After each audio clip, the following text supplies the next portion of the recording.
Председателот на Сојузот на синдикати на Македонија Слободан Трендафилов во 9 часот во Сојузот на синдикатите на Македонија го чекаше представникот на владата да дојде и да потпишат спогодба за утврдување на висината на минималната плата во бруто износ, започнувајќи со исплатата за месец февруари 2026 година, со која минималната плата се зголемува на 600 евра во нето, а останатите плати да се зголемуваат за најмалку 6000 денари, бидејќи никој од владата не се појави од Сојузот на синдикати на Македонија во соопштението напиша. Денеска паднаа маските, се разобличија лагите кои представникот на владата ги изјавуваше изминатите денови за да створат сомнеш кај работниците.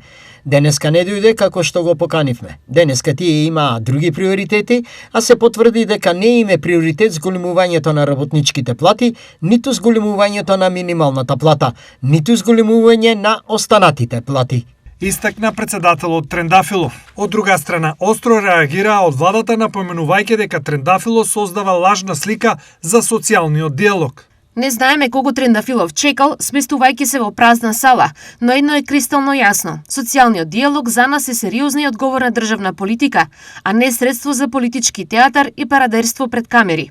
Јавноста треба да знае дека средбата на премиерот Мицкоски со представници на синдикатот УПОС е закажана и ќе се одржи во просториите на владата во четврток во 16 часот и 45 минути. Стои во соопштението од владата. Според владиното соопштение, ова е конкретен доказ дека владата не бега од диалог, туку инсистира истиот да биде сериозен, суштински и насочен кон резултати.